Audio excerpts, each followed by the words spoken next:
Hello guys, magluluto tayo ngayon ng pinaksiw na isda. So, lalagyan natin ng mga muna sa ilalim. Sibuyas, napakaraming sibuyas itong ilalagay ko. Dalawang malalaki, ayan. So, magtira tayo ng konti para sa ibabaw. Tapos, ilalagay natin itong isda. Kulay pink. Hindi ko alam kung anong isda to.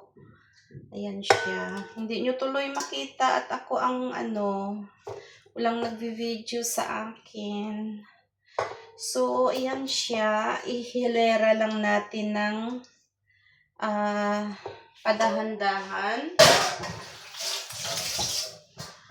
At saka meron tayong luya. Dinikdik ko na to siya para masipsip niya at matanggal ang amoy. So, itong natirang sibuyas, ilalagay natin dito sa ibabaw.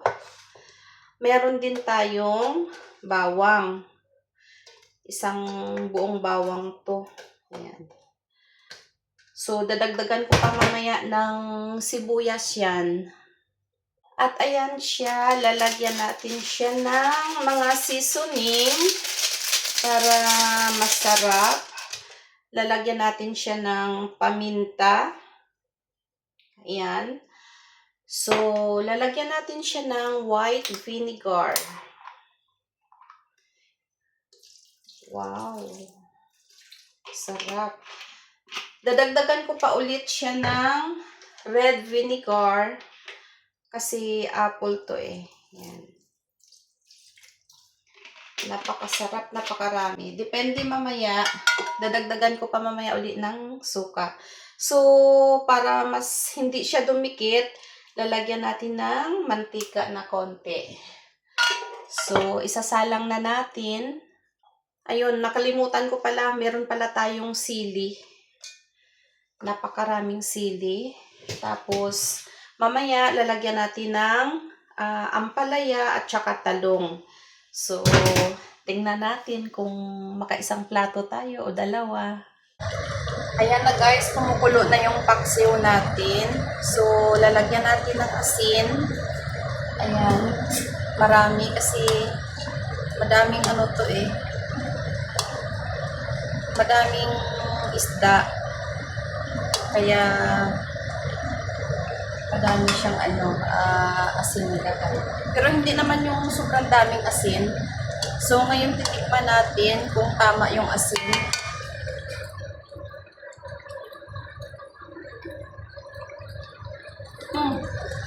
Sakto lang. Hintayin natin ulit siya ng mga 10 minutes. At saka guys, dahil nakulangan ako sa luya, meron akong powder dito. Ginger powder. So, ito yung ilalagay natin. Ayan. Kasi may luya na siya kanina. Ito siya. Pangdagdag tanggal lansa lang siya. Pero sobrang daming suka na. Ang asim.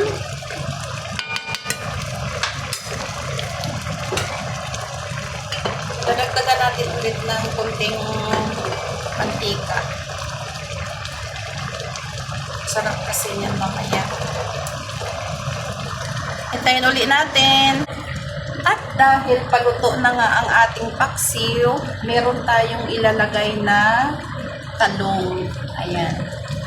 Masarap tong talong na to, lalo't may bagoong. Ayan siya guys. Mamaya lalagyan natin siya ng ampalaya. So, kung nakikita nyo, ayan, wow.